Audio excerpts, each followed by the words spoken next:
Nah, syukur kita kepada Allah Subhanahu wa taala di subuh kali ini kembali kita dapat bisa bertemu, bersilaturahim, kemudian melaksanakan kewajiban kita. Padahal kalau ditengok cuaca di sini ya Bu, sebenarnya kalau di Petur ini Bang Haji yang sudah akan tidur ini. Iya. Tapi mudah-mudahan Allah gerakkan hati kita, bisa kita berhadir. Mudah-mudahan yang hadir ini semuanya insya Allah Allah ampunkan dosanya, amin. Allah mudahkan rezekinya, amin. Allah jadikan keluarga kita sakinah mawaddah warahmah, amin. Dan Allah berikan kita nikmat di akhir hayat kita dengan husnul khatimah, amin ya rabbal alamin.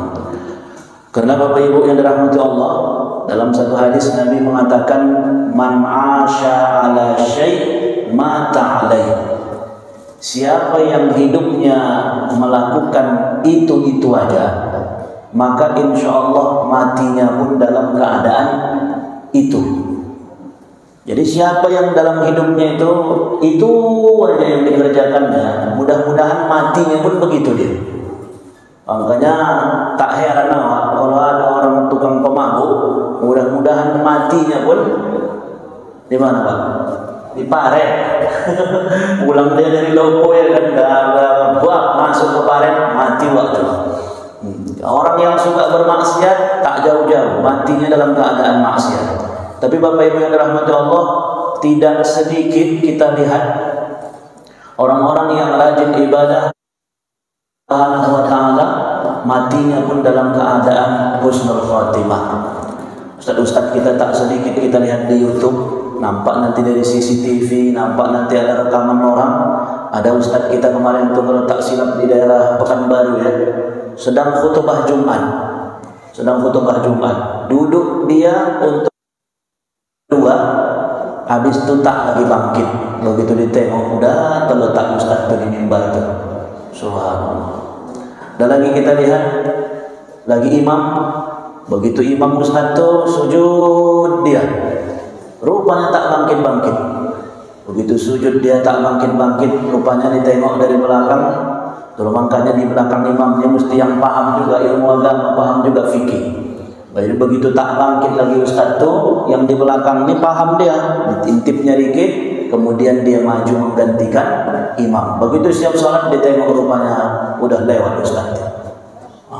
Itulah kalau seandainya yang di belakang imam paham fikih, sempat yang tak paham fikih, ya kan? Begitu diintipnya, tengoknya sudah tak hidup lagi ustaz tuh, bubar sholat. Meninggal imam katanya, menjorit pula dia, habis. Tahu lah yang di belakang pun semuanya yang hajab-hajab pula kan. Meninggal imam katanya, betul lah, baca semua yang di belakang tuh. Kemudian ada yang satu yang menarik, Bapak Ibu yang dirahmati Allah, sekaligus sholawat kita kepada Nabi Muhammad sallallahu alaihi wasallam. Allahumma shalli ala sayyidina Muhammad wa ala ali sayyidina Muhammad, yang meninggal dalam keadaan husnul khotimah. Kemarin tuh ramai juga itu di YouTube. Jadi bapak nih, orang tua lah, ketika sedang pengajian seperti ini, jadi waktu kalau di video itu duduk di sebelah sini lah dia, sebelah kiri dari imam. Duduk dia di sebelah sini, bersender juga lah macam orang bapak nih, bersender. Tiba-tiba begitu siap ceramah. Demikian pengajian kita kali ini. Bapak Ibu kalau ada yang mau bertanya silahkan, kata Ustaz tuh. Jadi bapak ini pun bertanya ke dia, saya Ustaz, pertanyaannya, bisakah kita nanti ketika sudah di akhirat bertemu dengan Nabi Muhammad sallallahu alaihi wasallam? Itulah pertanyaannya. Bisakah nanti setelah meninggal dunia dan di akhirat kita bertemu dengan Nabi Muhammad sallallahu alaihi wasallam? Begitu dia bertanya, bersenderlah dia. Ustaz ini menjawablah, begini kata Ustaz tuh. Rupanya waktu yang bersender habis bertanya tuh, rupanya yang bersender itu sudah tak ada lagi dia. Meninggal dalam keadaan mengikuti pengajian, dan pertanyaannya yang terakhir adalah bisakah bertemu dengan Nabi Muhammad sallallahu alaihi wasallam. Mudah-mudahan Bapak Ibu Allah berikan kita husnul khatimah. Amin. Bertemu dengan Nabi Muhammad sallallahu alaihi wasallam tentunya mendapatkan syafaat dari beliau. Amin ya rabbal alamin. Bapak Ibu orang tuaku yang dirahmati Allah, kita sambung kaji kita yaitu hadis yang ke-19 halaman 23 di buku terjemah Bapak Ibu. Judul kita subuh ini adalah jagalah Allah. Bismillahirrahmanirrahim. An Abil Abbas Abdullah ibnu Abbasin radhiyallahu anhuma qala. Dari Abdul Abbas radhiyallahu anhuma, Rasulullah sallallahu alaihi wasallam bersabda. Hadis yang kita kaji pada kesempatan subuh ini adalah hadis yang diriwayatkan oleh Abdullah ibnu Abbas. Siapa Abdullah ibnu Abbas? Jadi yang menceritakan hadis ini sehingga hadis ini bisa sampai kepada kita, Bapak Ibu yang dirahmati Allah, sahabat Nabi Abdullah ibnu Abbas yang saat bersama Rasul menceritakan hadis ini, beliau mengatakan, kuntu khalfan Nabi sallallahu alaihi wasallam. Pada suatu hari, kata beliau, aku bersama Rasulullah sallallahu alaihi wasallam. Aku berada di belakang Nabi sallallahu alaihi wasallam. Dalam riwayat dijelaskan bahwa Abdullah ibnu Abbas saat menceritakan hadis ini, beliau berumur 10 tahun. Ya. Abdullah ibnu Abbas ibnu ammi Rasulullah sallallahu alaihi wasallam. Abdullah ibnu Abbas ini sepupunya Nabi Muhammad sallallahu alaihi wasallam. Jadi Nabi kan punya paman, ayah Nabi Abdullah, dia punya paman Abu Lahab, dia juga punya paman Hamzah, kemudian ada paman Nabi juga yang bernama Abbas. Jadi paman Nabi yang bernama Abbas ini punya anak, inilah namanya anaknya Abdullah. Berarti kalau anak paman sepupu itu bang ya, ya sepupu. Bapak Ibu yang meriwayatkan hadis ini adalah sepupunya Nabi, tapi umur cukup jauh. Karena Nabi pada saat sudah diangkat menjadi Nabi dan Rasul umurnya sudah 40. Abdullah ibnu Abbas waktu ya dalam riwayat ini digonceng. Jadi Rasulullah naik unta, Abdullah ibnu Abbas umur 10 tahun di belakang Nabi SAW, digonceng Nabi, dia naik unta. Pada saat itu umurnya 10 tahun, berarti jaraknya cukup jauh walaupun sepupu. Kalau Bapak Ibu yang sudah haji dan umroh, ibu-ibu yang umroh lah, bapak-bapak yang umroh, biasanya kalau paket umroh itu biasanya travel itu membawa ke Taif. Ya, Bapak Ibu yang sudah sampai ke Taif, Taif ini tempat dakwah Nabi pertama setelah kota Makkah, sekitar 2 jam perjalanan naik bus. Kalau kita dari Makkah naik ke bukit ini Bu ya, daerah pegunungan. Cuman jangan bayangkan gunung di Arab Saudi macam gunung di kita ini. Cuman dia pegunungan batu, kalau kita di atas itu udah dingin sampai nanti timur. Taif sampai ya. Jadi begitu kita sampai di Taif, yang akan dibawakan itu adalah ke makamnya atau ke masjidnya Abdullah ibnu Abbas. Jadi kalau Bapak Ibu sampai di Taif, dibawakan ustaz-ustaz itu ada pintu gerbang besar, ya, ada tulisannya Bab Abdullah ibnu Abbas. Gerbangnya Abdullah ibnu Abbas itu di Taif. Jadi kita akan turun di situ, kemudian akan dibawa ke perpustakaan, dan di samping perpustakaan itu adalah makamnya sahabat Nabi Abdullah ibnu Abbas, baru di sampingnya ialah sahabat Nabi Abdullah ibnu Abbas. Jadi Bapak Ibu yang dirahmati Allah Subhanahu wa taala, kalau ada anak atau seseorang yang sudah, kita lah nggak usah sama Nabi, kita lah kalau sudah begoncengan sama kawan, itu kan berarti menunjukkan kawan dekat itu, karena nggak sembarangan kita akan begoncengan sama orang. Kalau udah bergoncengan sama Bang Titin, berarti udah dokat awak itu. Karena kalau tak dokat awak, mana mau dia menggonceng awak? Tak akan digonceng awak itu, apalagi berkereta baru di umpamanya kan. Tak akan digonceng awak itu, siapa pula kau. Tapi kalau sudah dekat awak sama dia, digoncengnya awak, kemana dia pergi dibawanya. Itulah saking dekatnya. Jadi Nabi dengan Abdullah ibnu Abbas ini termasuk sahabat Nabi yang dekat. Dalam riwayat pernah Abdullah ibnu Abbas ini adalah anak yang sering didoakan oleh Nabi SAW. Dalam riwayat itu dikisahkan pernah Rasulullah datang ke rumah bibinya Abdullah ibnu Abbas. Kemudian ketika datang waktu subuh, Nabi mau berwudu. Begitu beliau mau berwudu, tahu-tahu sudah ada disediakan air. Rasulullah bertanya, siapa yang menyiapkan air ini? Maka para sahabat mengatakan, Abdullah ibnu Abbas. Anak kecil yang 10 tahun itulah yang mengambil air untuk Rasulullah berwudu. Maka begitu mendengar itu, Rasulullah kemudian memanggil Ibnu Abbas, dia dipeluk Nabi Abdullah ibnu Abbas. Dalam riwayat Abdullah ibnu Abbas mengatakan sampai Rasulullah itu melekat dada beliau. Jadi dipeluk Nabi Abdullah ibnu Abbas, kemudian Rasulullah mendoakan, Allahumma allimhul ilma wal hikmah, ya Allah ajarkan dia ilmu, jadikan ini anak yang pandai, kemudian berikan dia hikmah. Dalam riwayat yang lain, Nabi SAW juga pernah memanggil Ibnu Abbas, kemudian dalam doa yang masyhur, ya, doa kepada Ibnu Abbas, Rasulullah mendoakan, Allahumma faqihhu fid din wa 'allimhu at-ta'wil.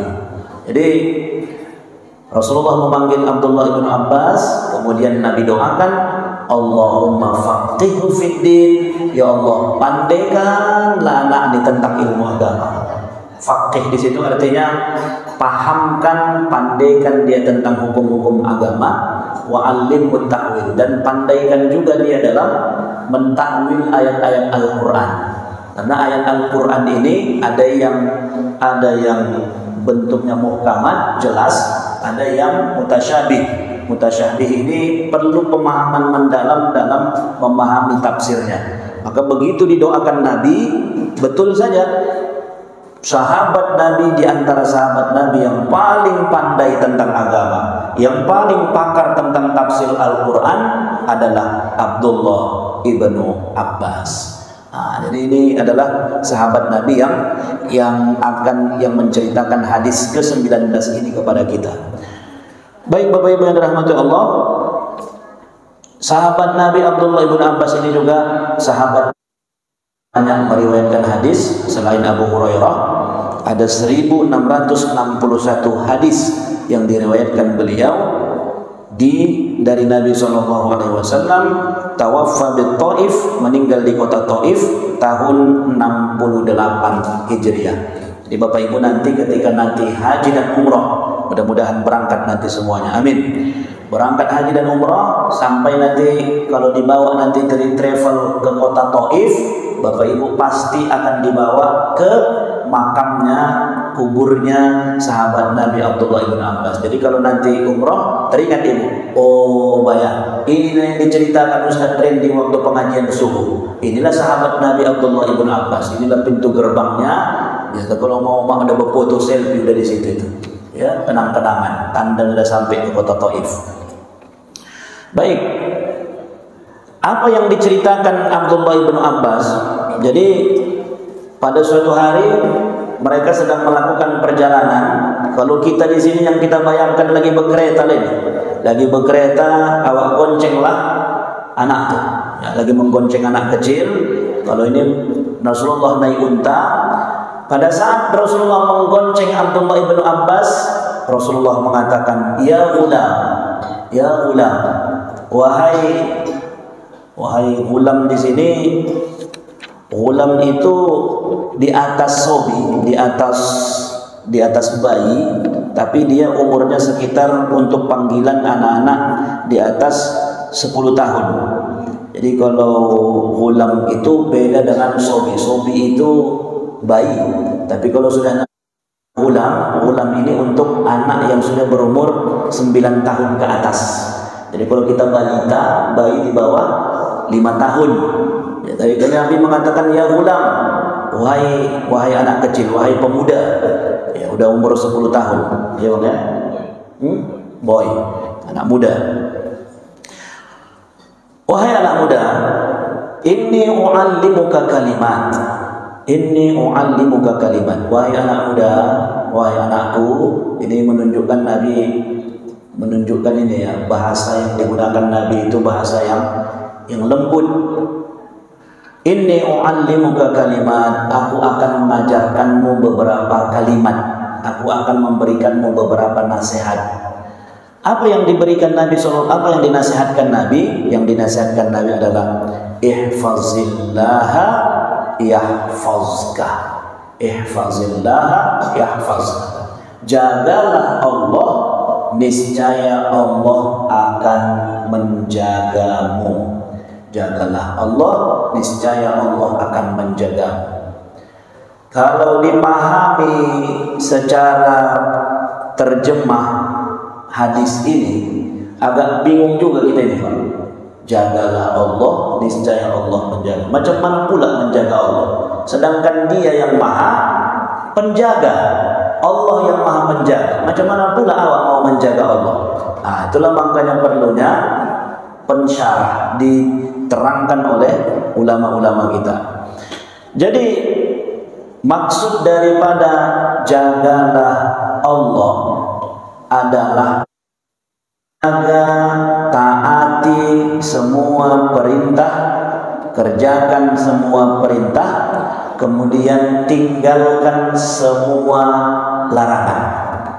Jadi maksud daripada jagalah Allah, jaga syariat Allah, jaga aturan-aturan yang sudah dibuat Allah.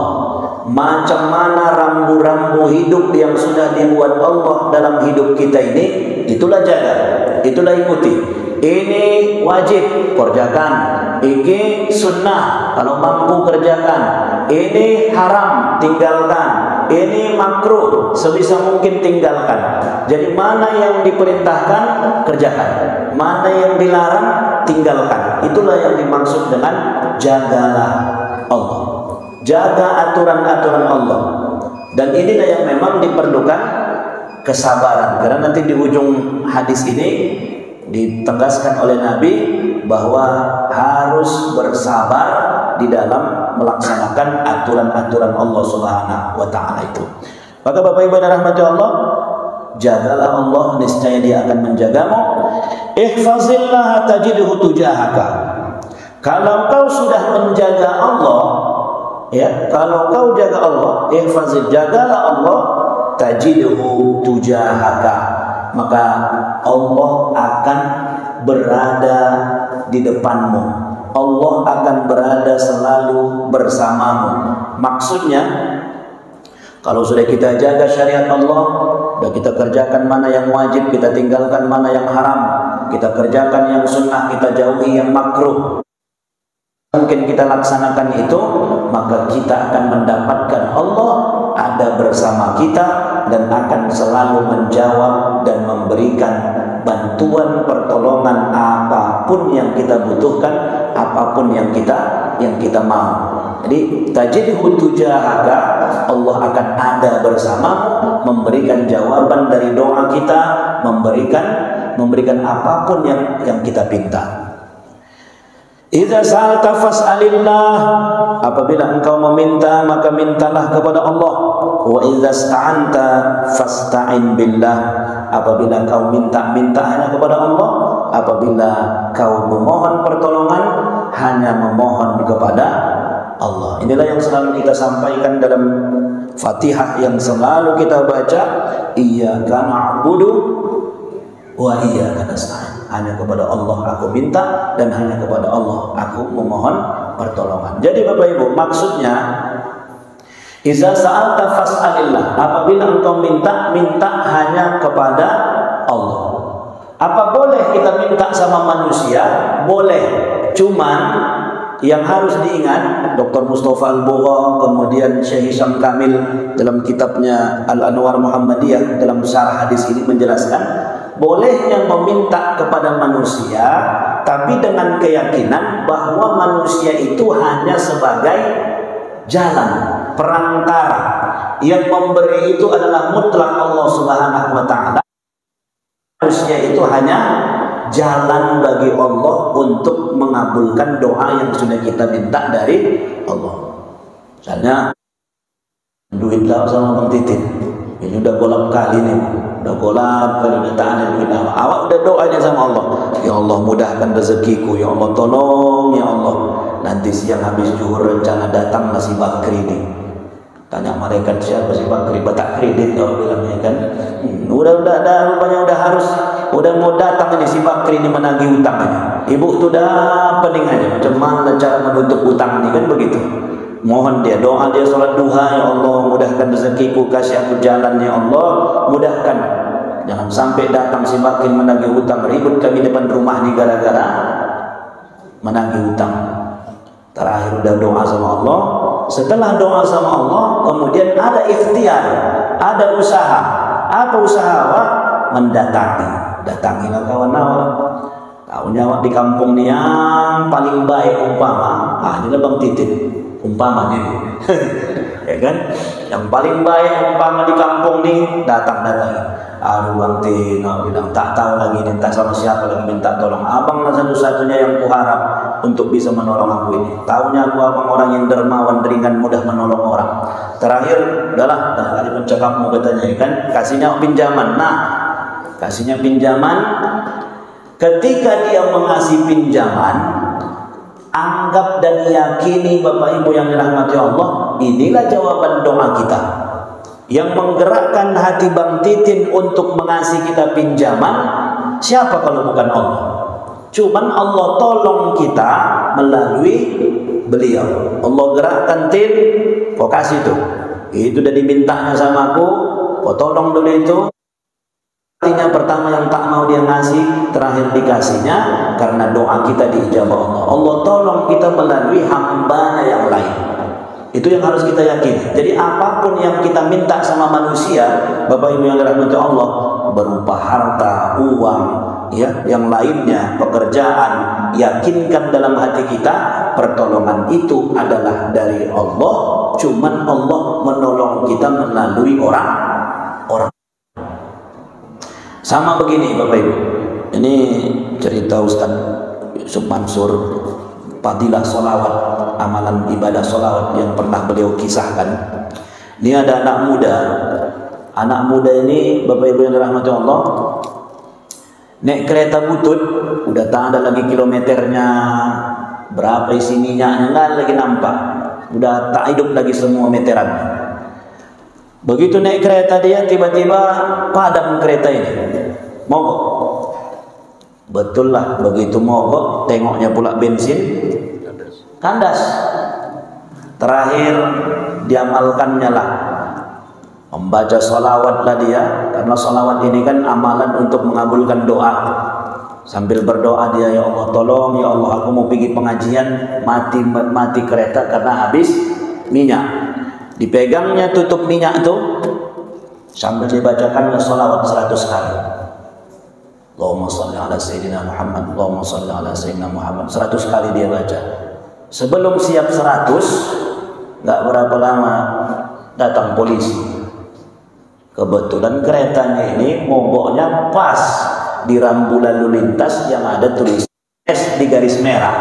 Berarti dilarang berhenti pula kawan di situ. Datang polisi.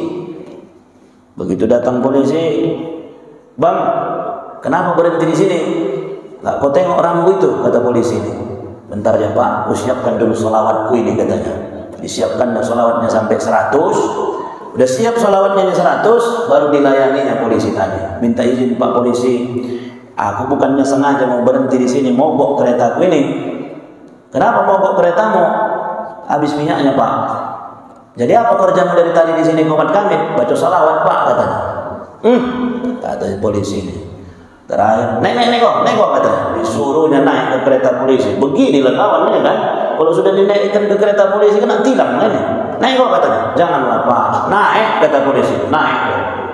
Begitu naik dia, dibawa polisi itu, tinggal keretanya. Bawa polisi itu. Begitu dibawa polisi itu bukan dibawa ke kantor polisi, tapi dibawa polisi itu membeli minyak ketengan. Belikanlah satu aqua begini, yang ketengan itu, ya kan? Begitu dibeli ketengan, balik lagi ke kereta. Kau isi ke kereta kau ini, kata polisi. Isinya. Nah, begitu diisinya, dengkolnya pula keretanya. Reng, hiduplah. Orang kena memang yang habis nih pula minyak. Apa kata polisi ini? Hidup Pak.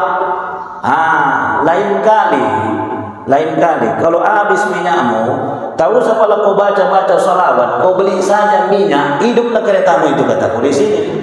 Nggak usah kalau kau baca salawat, asalkan kau belilah minyak, hiduplah keretamu ini. Tapi si anak muda tadi tersenyum sambil mengatakan alhamdulillah. Kenapa? Karena mungkin Pak polisi yang ini belum sampai kajinya. Sedangkan si anak muda ini udah sampai kajinya, bahwa dia baca sholawat mohon kepada Allah, Allah yang menggerakkan hati Pak polisi ini. Siapa coba yang mengirim polisi ini? Allah kirim polisi ini. Kau tengok itu, kau belikan minyak, kau isikan ke dia, selesai urusan. Sebegitunya cara Allah untuk menolong seorang hamba. Jadi keyakinan itu yang harus kita bangun, bahwa ketika kita minta sama Allah, hanya sama Allah. Perkara macam mana cara Allah menolong kita, itulah jawaban dari doa kita. Kita kan nggak tahu Bapak Ibu yang dirahmati Allah, macam cara Allah menolong kita. Yang boleh jadi pada saat-saat kita terdesak sangat memerlukan pertolongan, bukan yang kita bayangkan yang mau menolong, itulah yang menolong kita. Terpuruk kita ini, begitu terpuruk yang awak bayangkan. Kurasa kalau abang ini, aku yang dokatan sama abang nih, kurasa dia yang menolongku ini. Boleh jadi bukan dia yang menolong, tapi ada orang lain yang Allah kirim, Allah gerakkan hatinya untuk bisa menolong kita. Makanya Bapak Ibu, termasuk begini, Bang Tin, saya terinspirasi juga dari ceramahnya dosen saya, Profesor Dr. Syukri Albani. Apa kata beliau terkait masalah menolong ini juga, Bapak Ibu? Biasa kan kita lagi makan di kafe atau misalnya di rumah lah, lagi di rumah udah telayang gitu, udah enak kali posisi nih, udah di kamar, udah hidup AC, udah tenang semua, udah telayang, tiba-tiba Assalamualaikum katanya. Kira-kira posisi begitu berat gak ya? Oh berat kan dalam hati awak. Kileknya kawan kan begitu kan. Orang udah tidak tidur datang pula, Assalamualaikum. Assalamualaikum katanya. Karena Assalamualaikum ini pun macam-macam nadanya nih. Kalau udah agak kayak gitu Assalamualaikumnya, ujung-ujungnya minjem duit deh, kan begitu. Iya. Kalau undangan, Assalamualaikum, mantar undangan itu. Tapi kok udah Assalamualaikum, udah tanda. Dari nada salamnya saja udah ketahuan itu. Jadi begitu Assalamualaikum, datanglah. Begitu datang, tahulah, sehat kakak, sehat, panjanglah. Macam mana kak? Aku tengok begini-begini. Macamlah diajaknya dulu orang cerita itu. Ujung-ujungnya begininya kak. Kalau udah begininya kak, apa itu deh? Kakak kan tahu adik kakak udah tak kerja lagi, sepi job ini kak. Jadi, oh iya kak, macam mana lah kakak pikir begini-begini. Diceritakannya lah susahnya. Begitu diceritakannya susahnya, jadi macam mana maksudmu? Begininya kak, kalau memang luas rezeki kakak, bantu kakak lah dulu aku kata. Mendengar bantu kakak lah dulu aku, wah ini mulai naik lah tensinya ini. Mulai naik tensinya, naik asam uratnya, semua lah mulai naik. Ya kan? Naik tensi, naik asam urat, gula waktu pun naik. Memikirkan mendengar, pinjamlah dulu duit kakak kata. Aduh, dalam hati awak, saudara duitku ya kan. Tapi memang bersyukur awak bu, bersyukur. Kalau masih ada datang orang yang dipikir orang awak berduit, syukur itu. Ketimbang dipikir orang awak tak berduit, kan sakit. Jadi kalau dipikir orang awak berduit, wah masih syukur itu. Kan begitu, yang dipikir orang, dimintai orang duit, yang dipinjam orang duit. Dalam hati yang dipikir orangnya ada saja lah duitku ini, pikir ya kan. Bersyukurlah, berarti memang menurut orang awak berduit ketimbang dipikir orang. Usah kalau mau pinjam sama itu tak kalah ada duitnya itu kita kan sakit juga rasa hati awak itu. Udah, jadi begitu dibilangnya begitu Bu, ini kan dilema itu. Mungkin dalam hadis yang lain nanti kita lihat hadis yang sekitar ke-21 nanti ada termasuk hak saudara kita itu wala yahzuluhu, tidak boleh membiarkan saudara kita yang sebenarnya dia minta tolong dan kita memang bisa nolong dia. Yahzuluhu wala yahzuluhu kata Nabi, dia datang minta tolong, sebenarnya kita bisa nolong nih. Kalau kita tolong bisa, tapi kita tak tolong, itu yahzuluhu, membiarkan saudaranya tidak ditolong padahal dia sebenarnya bisa menolong. Begitu mendengar tuh, disinilah Bapak Ibu yang dirahmati Allah. Kalau memang, tapi itulah Pak Ustaz, kalau sudah di judulnya pinjaman, wih dan Tuhan. Iya. Kadang-kadang awaknya yang stres memikirkan kapan kawan ini membayar. Bukan dia memikirkan macam mana bisa membayar, tapi awak pula yang stres memikirkan macam mana kawan itu bisa bayar. Nanti janji sebulan tak dibayar. Asal ditanya, "Oh Dek, udah ada duit mau bayar hutang kemarin?" "Alah kakak, baru lagi sebulan dah kakak tagih-tagih." Katanya pula itu. Baru lagi sebulan dah kakak tagih-tagih katanya. Tapi kalau waktu meminjam, hebatnya lagi. Jadi Bapak Ibu, kalau memang bisa dibantu, bantu. Karena begini, apa kata beliau? Prof. Syukri itu, apa kata beliau? Sekarang, tarikkan ke diri kita, Bapak Ibu. Siapa yang menggerakkan hati kawan nih supaya datang sama aku? Ke situ kajinya Bapak Ibu. Dia datang minta tolong, dan yang didatanginya dari beginilah banyaknya orang di komplek ini. Kenapa kita yang didatangi? Yang jadi pertanyaan, siapa yang menggerakkan hati dia supaya datang sama kita minta tolong? Jawabannya apa itu? Allah. Allah yang membolak-balikkan hati, Allah yang menggerakkan hati dia. Seumpama begini, habis pengajian subuh nih, pulanglah saya ke rumah. Begitu pulang saya ke rumah, datanglah misalnya abang-abang beca. Biasa ada itu memang yang langganan, ada yang sekali-sekali. Waalaikumsalam, Waalaikumsalam, tolonglah Ustaz, udah nggak ada lagi beras di rumah. Datang itu. Umpama beginilah. Sekarang yang jadi pertanyaan, siapa yang mengirim, siapa yang menggerakkan abang tukang beca itu supaya datang ke rumah meminta beras? Allah. Seolah-olah Allah ingin katakan begini, Randy, kau subuh lagi bercakap-cakap saja yang kerjamu di Masjid Al-Muttaqin tuh. Cuma cair. Ya kan? Kau Randy subuh lagi, orang subuh paling dapat kena teh manis sama roti. Kau cair kau, amplop dari Bang Titin. Apalagi subuh ini katanya agak tambahnya dikit. Cair kau dari Masjid Al-Muttaqin, subuh lagi. Sekarang syukur enggak kau? Tes dulu, kirim dulu hambaku yang sudah tak ada lagi berasnya datang ke rumah. Kira-kira kau bantu tidak?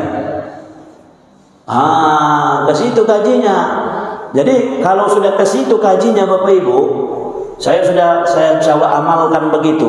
Berat rasanya awak menolak kalau ada orang minta tolong.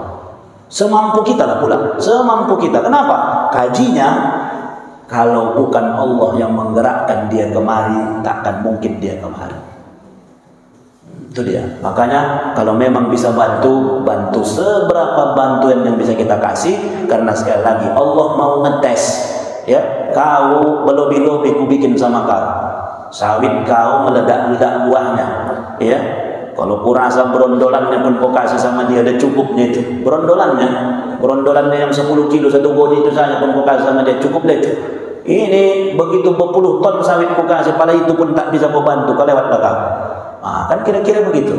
Tapi tengok-tengok juga, ini kadang ada juga yang memang tukang olah Pak. Tukang olah. Si awak saja yang datangi. Tukang olah itu. Kalau sekali-sekali dia datang minta tolong, jadilah. Ini setiap minggu, abang Anda, ya kan?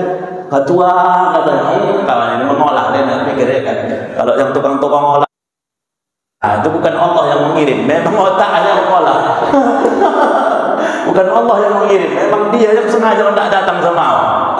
Tapi kalau yang sekali-sekali, Allah yang ngirim. Tapi kalau yang memang langganan, itu. Asalkan datang, abang Anda, siap Bang Haji.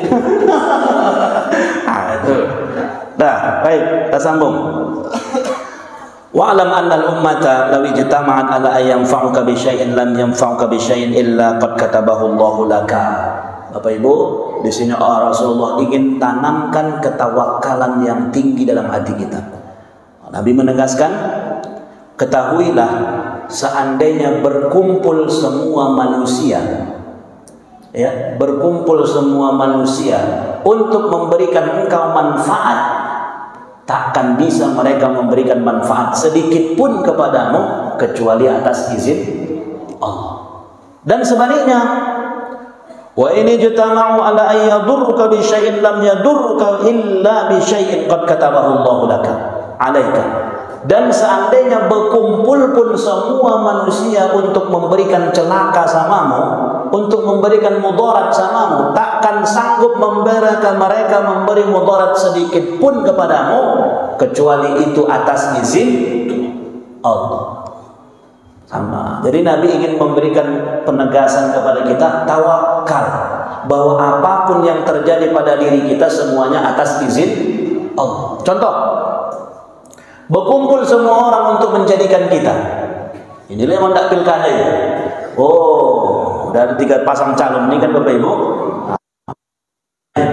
Berkumpul pun semua orang, ya, untuk memenangkan si fulan, takkan jadi kalau bukan atas izin Allah. Tahulah TS-nya kan? Segala macam ilmu lah. Semua TS bergerak. Silahkan saja masing-masing jual calonnya masing-masing. Ada 3 calon, pilihlah. Masing-masing berjuang begini. Inilah yang patennya. Iyalah, orang cair dia dari situ. Patennya dibilangnya, ya kan? Paten inilah yang patennya. Kenapa? Jelas. Kenapa tak ke sana? Tak jelas, kata kawan dia kan? Gimana? Gelap. Ya Allah, berat. Kalau kawan tuh berat, nggak terharap, nggak tergigit, kata kawan.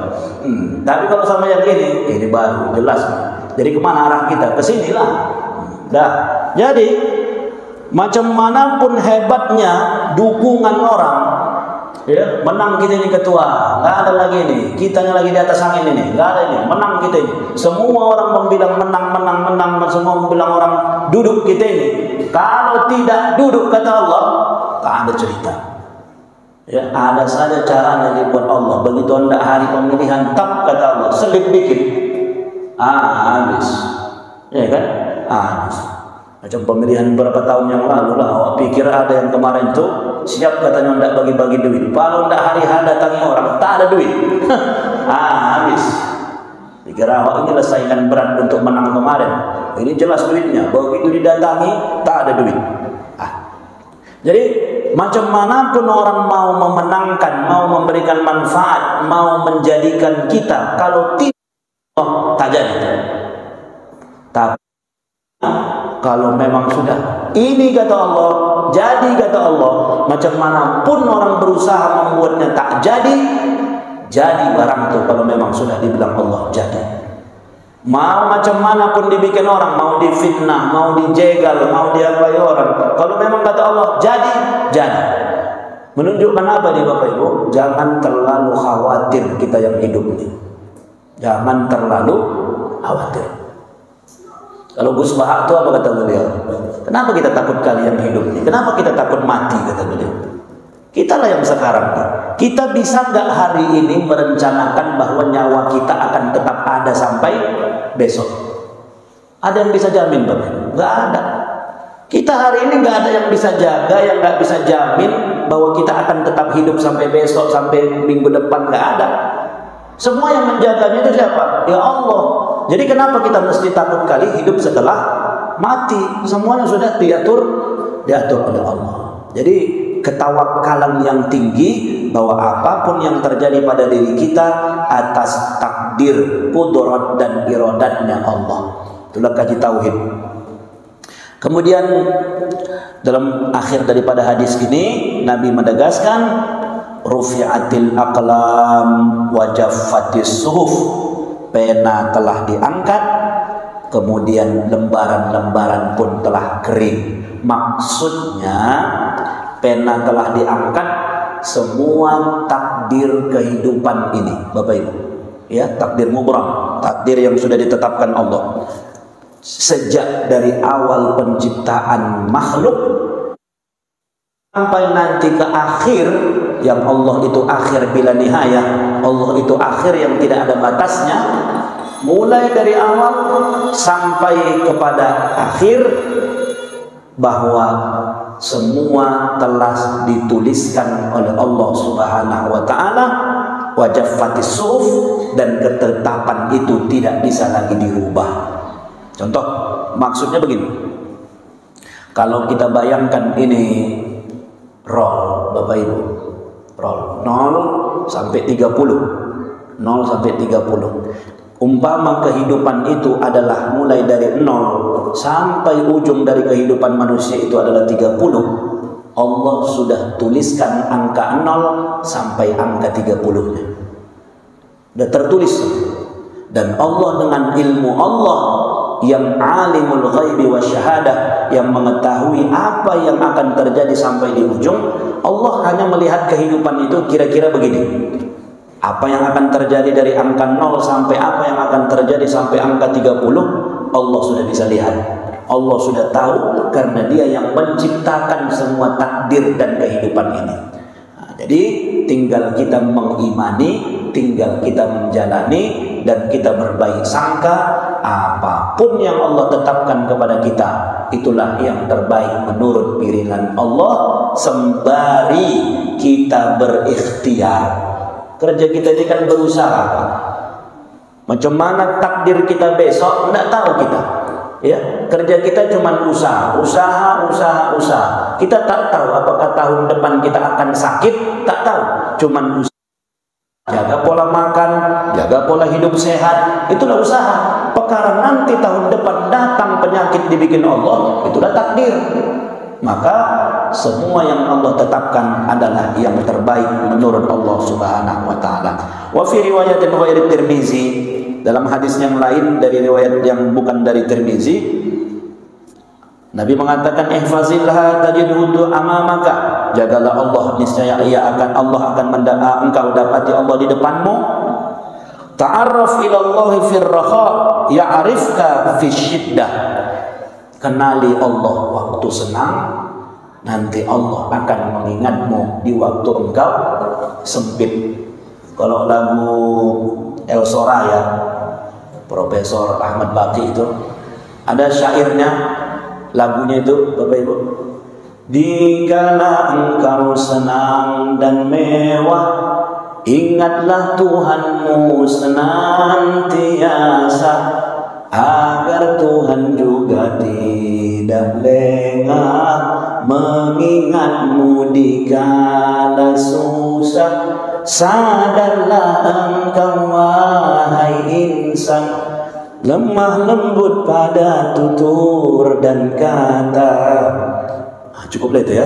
Nah, mau nyanyi pula sini. Dah. Jadi ingat Allah waktu senang, supaya Allah ingat kita waktu susah. Ini kadang kita ini kan kalau lagi di atas angin, macam dia yang hebat, beteknya lagi pikir Bapak. Menengok orang kecil aja sama dia, tak boleh. Kenapa? Ingat Allah. Jadi seperti ini yang menjadikannya Allah. Ingat kita pada saat kita senang kepada Allah, waktu awak terpuruk, waktu kita susah, hidup ini kan berputar. Kawan itu sekarang di atas, tak selamanya di atas. Jago dia 5 tahun bertahan, dia dapatin kali itu, ya kan? Jago dia 5 tahun dapat kali itu. Cuman Jokowi yang 10 tahun. Nah, habislah dia nanti 25 Oktober, ya kan? Begitu habis dia, buang katanya ke bawah. Ya, kalau Prabowo masih mau jaga-jaga, agak naiklah dikit. Tapi kalau digulung Prabowo habis, ya. Dia 10 tahun, bab jatuh. Pada waktu dia di atas, kalau ingat dia Allah, waktu nanti di bawah, Allah yang akan ingat kepada dia. Takkan dibiarkan Allah. Wa'lam annama akhta'aka lam yakun yusibaka wa ma asabaka lam yakun yukhti'aka wa'lam anna nasra ma'as sabri. Ketahuilah bahwa kemenangan itu, pertolongan Allah itu akan datang pada saat kita bersabar. Ketahuilah, kata Nabi, bahwa pertolongan Allah itu akan datang pada saat kita sabar. Sabar. Wasta'inu bis-sabri was-shalah. Minta tolong sama Allah, tetap sabar dan tetap mengerjakan salat. Wa annal faraja ma'al karbi wa anna ma'al usri yusra. Ya, bahwa ketahuilah kemenangan bersama kesabaran, kebahagiaan bersama kedukaan, dan bahwa kemudahan itu ada setelah kesulitan. Ya, setelah datangnya sulit, takkan selamanya hidup awak ini susah saja, takkan akan ada saatnya senang. Itu kata Nabi, setelah kita bersakit. Kalau bahasa pepatah kita, bersakit-sakit dahulu, bersenang-senang kemudian. Nah, jadi Bapak Ibu yang dirahmati Allah, itu kaji kita pada kesempatan subuh ini. Mudah-mudahan kita jaga Allah, maksud jaga Allah, kerjakan perintah, jauhi larangan. Kalau sudah kita kerjakan ini, insya Allah Allah akan ada bersama kita. Kemudian tawakal kita kepada Allah. Apapun yang mau dibuat orang sama kita, kalau tidak, kata Allah, tak jadi itu. Kalau sebenarnya takut-takut kali kita yang hidup nih. Kerjakan saja ikhtiar kita. Kalau kata Allah jadi, jadi. Kalau tidak, tidak. Terima takdir. Sabar kita dengan apa yang sudah Allah tentukan. Insya Allah ada jalan keluar dari setiap masalah yang kita temui. Nasrul minallah wa fathun qarib wa basyirin mu'minin. Assalamualaikum warahmatullahi wabarakatuh.